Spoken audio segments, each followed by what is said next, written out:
नमस्कार। आज हम यमक अलंकार के बारे में पढ़ते हैं। यमक अलंकार का तात्पर्य हम देखें तो इसका यमक शब्द का अर्थ होता है दो। इसलिए इस अलंकार में एक ही आकार वाले वर्ण समूह और शब्दों का कम से कम 2 बार होना आवश्यक है। 2 से अधिक बार भी इनकी आवृत्ति हो सकती है। इसी कारण से इसकी संख्या निर्धारित नहीं है और इसकी सामान्य परिभाषा अगर हम देखते हैं तो वो इस प्रकार रहेगी कि जब कोई शब्द अनेक 2 या 2 से अधिक बार आए और अर्थ प्रत्येक बार भिन्न हो, कभी कभी पूरा शब्द दोबारा न आकर उस शब्द का कुछ अंश दोबारा आता है, उस अवस्था में यमक अलंकार होता है। दूसरे इसकी व्याख्या पर अगर हम प्रकाश डालते हैं तो देखिए, भिन्न भिन्न अर्थ वाले अथवा निरर्थक स्वरों व्यंजनों के समुदाय को आवृत्ति जिस अलंकार में की जाती है उसे यमक अलंकार कहते हैं।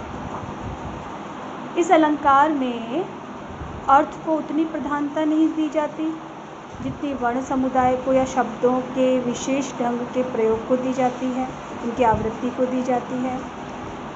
इसलिए इसे हम शब्दाश्रित अलंकार कहते हैं।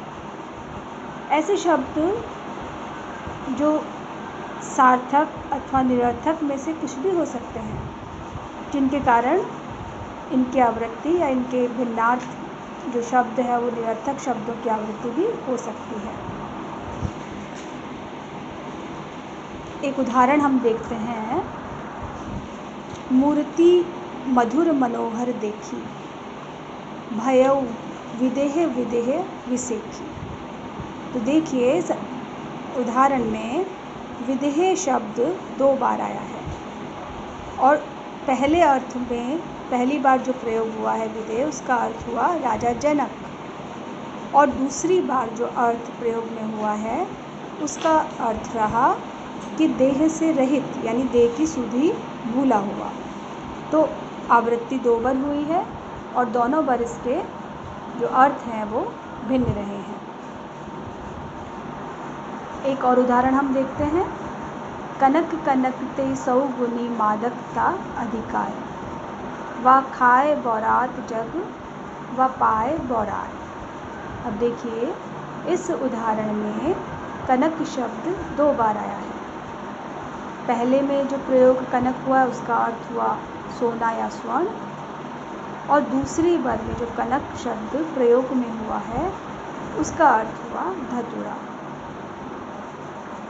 इस तरह शब्द की आवृत्ति और अर्थ भिन्न प्रकार से हुए हैं।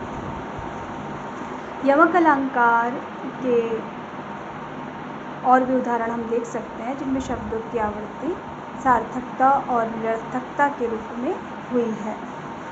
जैसे सारग ने सारग गयो, सारग बोलो आए, जय सारग सारग कहे, सारग निकसो जाए। तो सारग की आवृत्ति भिन्न भिन्न रूप में हुई है और अर्थ भी इसका भिन्न भिन्न रहा है। और अन्य रूप में देखिए, 3 बेर खाती थी, वे 3 बेर खाती है। तो बेर की जो आवृत्ति हुई है वो अर्थ भी इसका भिन्न भिन्न रूप में है। एक बार हम देखते हैं बार के रूप में है और एक बार हम देखते हैं फल के रूप में। तो ये इन सब उदाहरणों में हमने देखा कि शब्दों की आवृत्ति भिन्न अर्थों में हुई है। दूसरा अलंकार के बारे में हम बात करें तो वह है श्लेष अलंकार। श्लिष्ट पदों के प्रयोग द्वारा अनेक अर्थों का अभिज्ञान होता है, वहाँ श्लेष अलंकार होता है। जो श्लेष है इसका यह श्लिष धातु से उत्पन्न हुआ है और इसका अर्थ हुआ चिपका हुआ या सटा हुआ। यानी एक ही शब्द में अनेक अर्थ जब चिपके हुए रहते हैं तो उसे हम श्लिष्ट पद या श्लेष अलंकार कहते हैं। इस अलंकार में इसकी परिभाषा अगर हम देखते हैं तो ये रहेगी कि जब वाक्य में एक से अधिक अर्थ वाले शब्द या शब्दों का प्रयोग किया जाए और इस प्रकार एक से अधिक अर्थों का बोध कराया जाए, तो यानी जब शब्द में कई अर्थ चिपके हुए हो वहाँ श्लेष अलंकार होता है। अब इसका उदाहरण हम देखें तो बलिहारी नृपकूप की गुण बिन बूंद न देहि। बलिहारी नृपकूप की गुण बिन बूंद न देहि।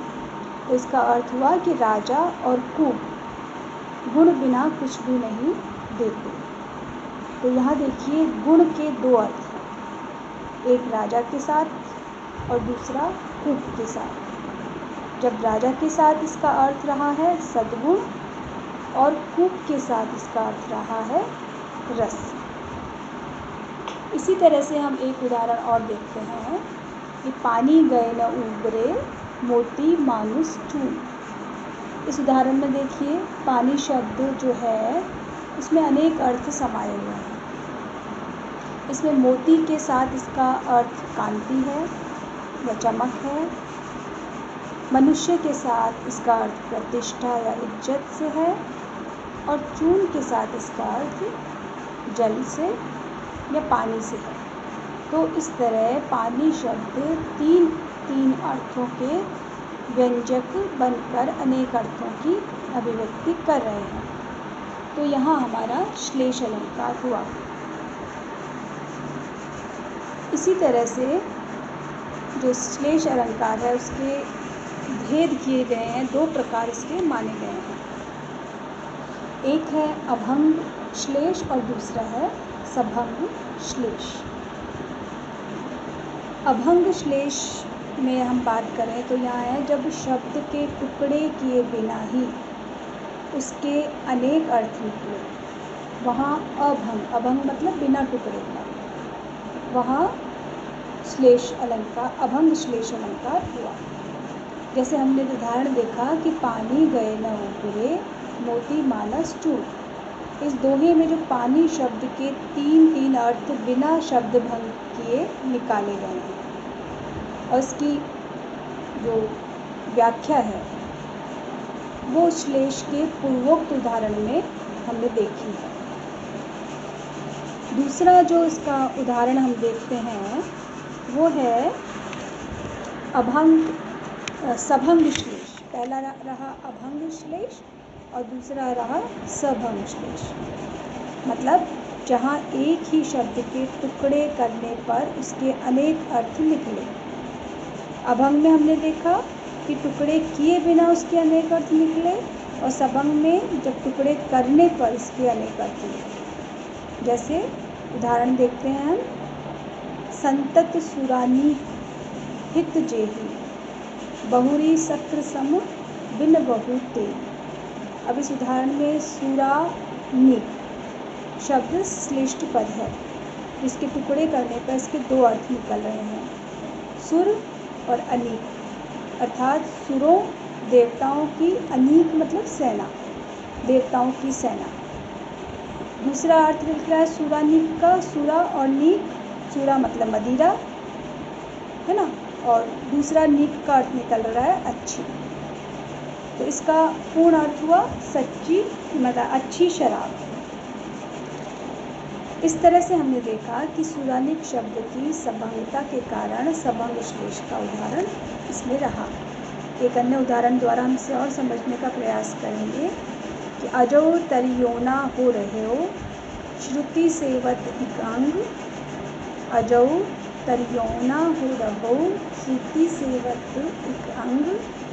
नाक बास देसरी लगो बसी मुकुतन के संग। अब इस उदाहरण में हम देखते हैं कि तरियोना ही पद है, वो सबंग पदी शब्द श्लेष है।